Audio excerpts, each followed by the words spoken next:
It's Tasty Tuesday. Welcome again to my kitchen. And today we're talking about tri-tip. Do you know what tri-tip is? It's a cut of sirloin that used to be kind of a throwaway piece of beef, often ground up for hamburger or cut up for stew meat. But in the 1950s, a man named Bob Scutts in Santa Maria, California, started marketing this piece of meat, and which is very tender. But because you only get 2 of these off of one beef cow, a lot of butchers just tossed it into the ground beef rather than trying to market only 2.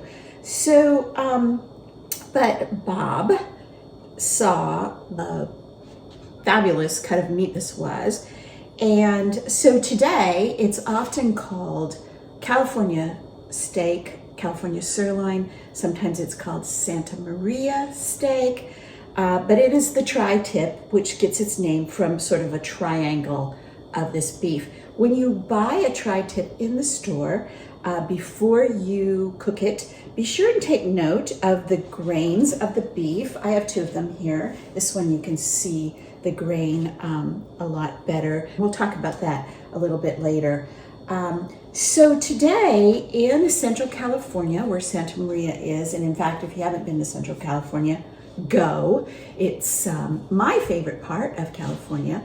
A lot of people envision, if you haven't been there, a lot of people envision California as just Disneyland, Hollywood, beaches.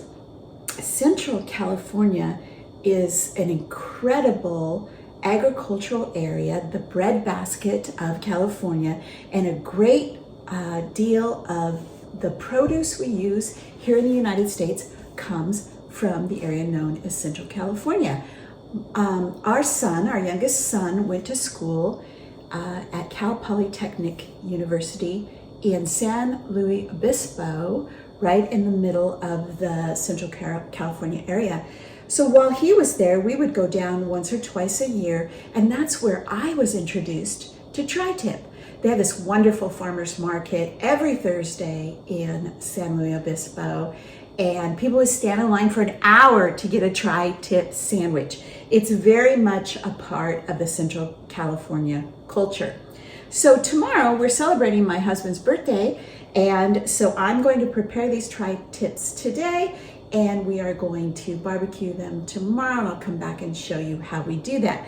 So there are several different rubs now that tri-tip has become so popular, but today I'm going to show you the most traditional dry rub, and here we go. Move my coffee. This is 1 tablespoon of salt. I have 1 tablespoon of pepper, fresh ground pepper.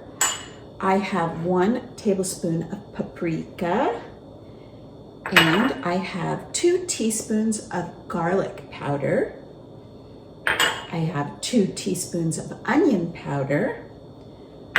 I have 1 teaspoon of chili powder, or you could use cayenne pepper.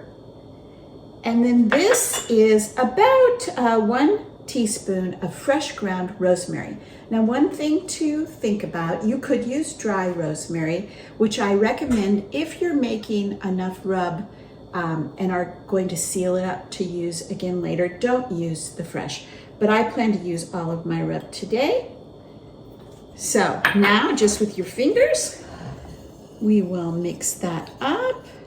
Oops, we got a big piece of rosemary in there. That's a really pretty color, isn't it? Okay, now I've taken my tri-tip out of the fridge. I used a paper towel to dry them both. You want to get as much moisture off of them as you can. Ooh, those are nice cuts of beef. There's only 4 of us tomorrow, but 1 of them didn't seem like enough, so we're doing 2.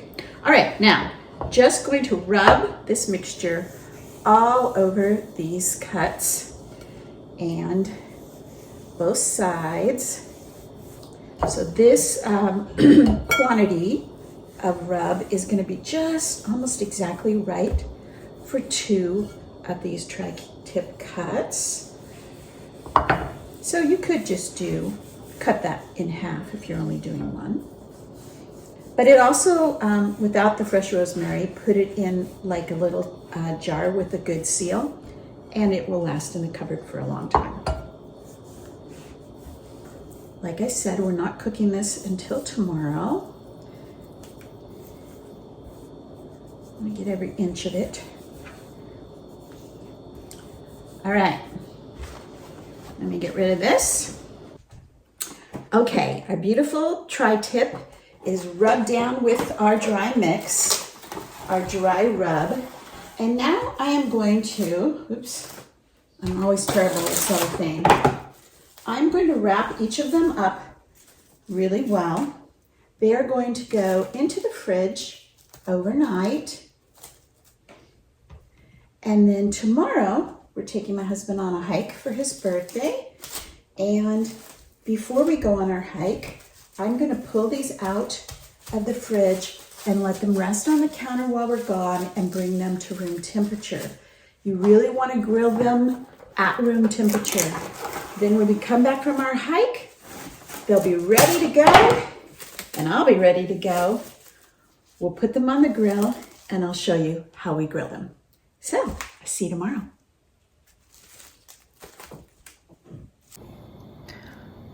Our tri-tip marinated overnight, and then I brought it out of the refrigerator this morning and I let it come to room temperature while we went on our hike. And now we're gonna put it on the grill. So the first thing we're doing, we brought our gas grill to 350 degrees. And this is my son, Eric. He is grilling, actually he's searing the tri-tip for about a minute on one side, and then he's gonna flip it over onto the half of the grill that we don't have turned on. So only half the grill is at 350 and the other half is not on at all. Okay, so it's seared for about a minute, and Eric is going to flip it over to the side of the grill that we don't have turned on.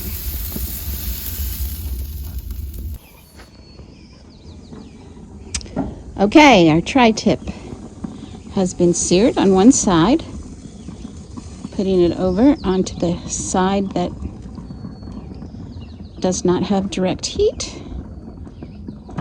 And now we're going to close the lid, probably for about 20 minutes, until the internal temperature of the meat comes to 140 degrees. So we're checking our temperature. We've taken one of our tri-tips off. We are at 130. Oh my gosh, look at that. We're there. Perfect. Okay. So it's coming off. We are putting it on this plate, covering it with foil, and letting it sit for 15 minutes. And while that's happening, we're going to cook our corn. When we went to slice our tri-tip, we had a little trouble with our video, but I'm going to share with you in still photos what happened. And the critical part is, like I said before, check the grain of the meat before you cook it, because you're going to cut against the grain. And after it's cooked, it might not be so easy to tell where the grain is. But the tri-tip is kind of has an elbow in it, and the grain goes a different way on the top of the elbow and the bottom of the elbow. So you're going to slice against the grain, and it will give you the most delicious, tender meat you ever had. Give tri-tip a try, especially this summer as we all get out and start barbecuing. Enjoy. We'll see you next week for another Tasty Tuesday.